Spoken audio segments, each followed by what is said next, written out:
Remember those old rotary phones? Like before you could just text someone to see where they were, you'd have to call their house, maybe even talk to their parents. Oh, yeah. Imagine the worry if they just didn't answer. Yeah. No way to know where they were. Right. That's the world the Springfield Three vanished from. Back in June of '92, Cheryl Levitt, her daughter Susie Streeter, and Susie's friend Stacy McCall just gone Gone without a trace. from Cheryl's house. Cars were still there. Purses piled up neatly inside. Yeah, it's like all the signs of a normal evening just suddenly stopped. We've got police reports, interviews, even some old news clips for this deep dive, and believe me, it's a real head-scratcher. It really is. And that lack of instant communication back then, no cell phones or anything, it makes this case even more chilling, doesn't it? It's like they stepped off the grid and into thin air. Absolutely. Okay, so let's rewind to June 1992. Springfield, Missouri. Susie Streeter had just graduated high school. Big milestone. Huge. Out celebrating with her best friend, Stacy McCall. Exactly. And this is where that detail about Susie's new waterbed comes in. Remember though? Oh, yeah, such a 90s thing. Totally. She was so excited to show it off to Stacy, they decided to head back to Cheryl's to spend the night. New beginnings. Summer stretching out ahead of them, and then poof, they just disappear. Last anyone saw them was leaving a friend's house around 2 a.m. The next morning, things started to seem off. First sign that something was wrong was the broken porch light at Cheryl's house. A friend, Chanel, went over to check on the girls and saw the broken bulb. Okay.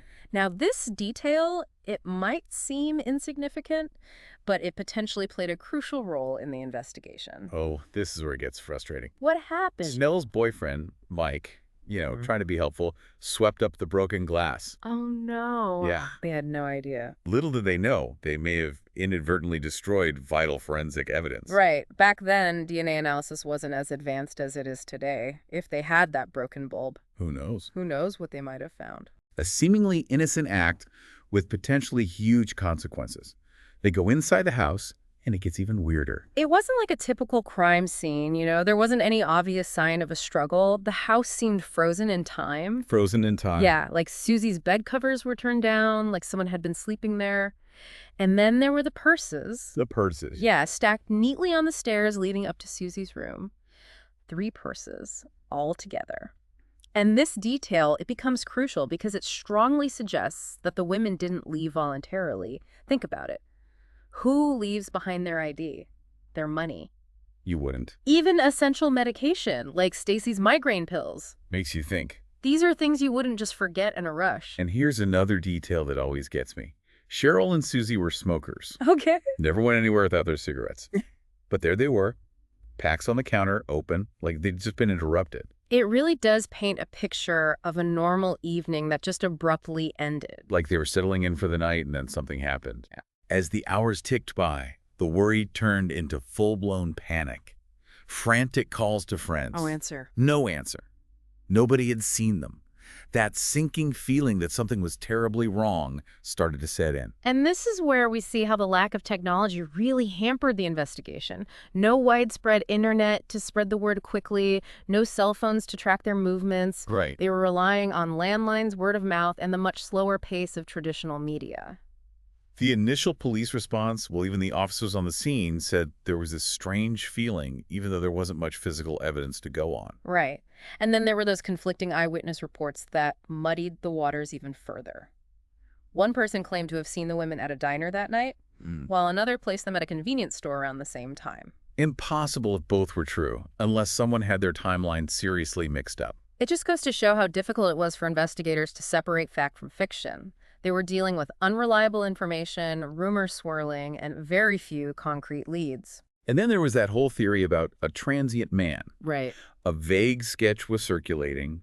There were a few reported sightings, but it never really amounted to anything solid. That theory stemmed from a witness who claimed to have seen a man talking to the girls outside of Cheryl's house the night they disappeared. The police released a composite sketch based on the witness's description, but it was so generic, It could have fit hundreds of men. It seems like a little bit of a dead end. It certainly didn't lead to any concrete breakthroughs, and as that lead kind of faded, the focus shifted, somewhat controversially, to Cheryl Levitt's past. Okay. She'd been married twice, and her second husband had disappeared several years earlier under mysterious circumstances. So naturally, people started wondering if there was a connection. Right. The police thoroughly investigated Cheryl's history, but they couldn't find any evidence linking her past to the disappearance of the three women. It's a classic example of how public speculation can sometimes, derail an investigation. For sure. And then, of course, you have the psychic Oh, yeah. who entered the picture. Right. A woman named Ruth. She claimed to have visions of the women being abducted as an act of revenge. And she kept mentioning a light-colored van. The involvement of psychics in missing persons cases is always a contentious issue. While some people believe they can provide valuable insights, others see it as a distraction from more traditional investigative methods. But in this case, Ruth seemed to know things about the family's personal lives, details that hadn't been made public. It made people wonder if maybe she was onto something. That's the danger of relying on psychics, right? They can often glean personal information through subtle cues or even just doing a little research behind the scenes. It's easy for grieving families, desperate for answers, to latch onto any shred of hope, even if it's not based on credible evidence. Must have been incredibly frustrating for the families and investigators alike. Absolutely. And behind the scenes, the pressure was mounting on the Springfield Police Department. There were accusations that the police chief was micromanaging the investigation, Really? hindering progress. It's not hard to imagine the tension and frustration building during those early years. No, not at all. And then a new name kind of emerges. Robert Cox. Robert Cox. A convicted kidnapper who happened to be living in Springfield at the time of the disappearances. The parallels between his past crimes and the Springfield 3 case are unsettling, to say the least. And the way he talked about the case, it was almost as if he was bragging. That's what makes Cox such a compelling, albeit disturbing figure in this story. He had a documented history of violence against women, and he seemed to revel in the attention surrounding the Springfield 3 case. So how did Cox end up on the radar of the investigators? It all started with a tip from the brother of a woman Cox had been convicted of murdering in Florida. Oh, wow. He reached out to the Springfield police and told them about the similarities between his sister's case and the disappearance of the three women. Talk about a chilling connection. Yes. And Cox had actually been living in Springfield at the time of the disappearances, right? He had. And when questioned, Cox initially provided an alibi, claiming that he was with his mother and girlfriend at the time the women went missing. But there was a twist, wasn't there? There was. Later, Cox's girlfriend admitted that she had lied to protect him. Wow. She revealed that Cox had actually been out alone that night. That's a huge red flag. So with his alibi blown, what did Cox do? Instead of denying involvement, Cox started dropping hints about the women's fate.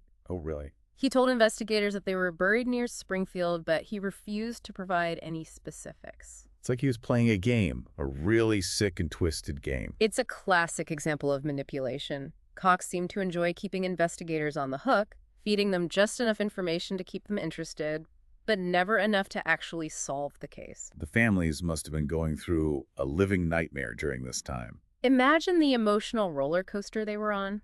Every time Cox dangled a new piece of information, it raised their hopes, only to have them dashed again when he refused to cooperate fully. So Cox was eventually convicted of that murder in Florida, sent to prison in Texas. You'd think that would be the end of it. Case closed.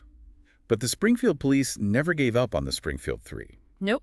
In 2002, they traveled to Texas to interview Cox again, hoping that with time and distance from the events, he might be more willing to talk. Did he cooperate? He didn't. Cox refused to answer any questions about the Springfield 3, which to me speaks volumes. How so? If he were truly innocent, wouldn't he want to clear his name? Yeah. Why remain silent unless you had something to hide? It's like he wanted to hold on to that power, keep the mystery alive. That's a chilling thought, to find some twisted sense of control on the suffering of others. What about the families? Have they given up hope? The families have never stopped searching for answers. They hold on to hope that one day someone will come forward with the missing piece of the puzzle. And Springfield itself hasn't forgotten either. You still see those missing person flyers in some places. Faded with time, but still there.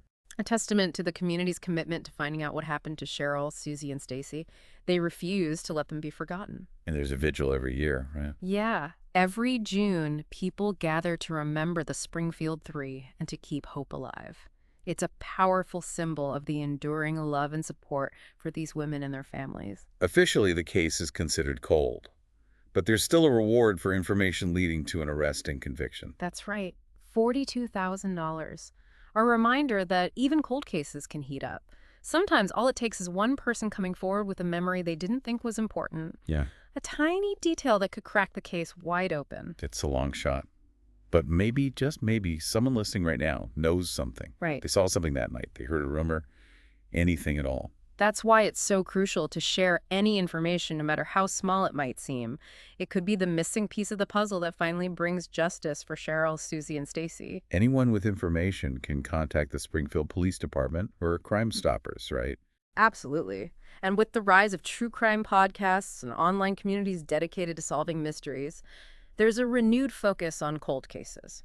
Maybe someone out there armed with information and the determination to find answers will be the one to finally solve this mystery. What gets to me is that it feels like the answer is right there, just out of reach. Yeah. You know, we have a suspect with a history of violence. He's dropping hints, toying with the police. That's the agonizing reality of a lot of cold cases, unfortunately. You might have a strong feeling, a compelling narrative, but without that crucial piece of evidence, that undeniable link, it remains just a theory. So what do you think? Did Robert Cox do it? Honestly, based on everything we've discussed today, the evidence points strongly in his direction. The pattern of behavior, his proximity to Springfield at the time, those cryptic comments. But without a confession or that one irrefutable piece of evidence, we're left with more questions than answers. And that's why the Springfield 3 case continues to fascinate us, right? It's a reminder of the fragility of life, the enduring power of mystery, and the importance of never giving up hope, no matter how much time has passed. This deep dive has been a roller coaster of emotions. The frustration of dead ends, the glimpses of hope, the unsettling nature of Cox's behavior. It's certainly a case that stays with you. It really is. For me, it highlights how important it is to keep these stories alive, keep searching for answers, and never forget the victims. If you're interested in learning more about the Springfield 3, we've included links to resources in the show notes. Do your own research, share your thoughts, and maybe, just maybe, we can help bring some closure to this decades-old mystery.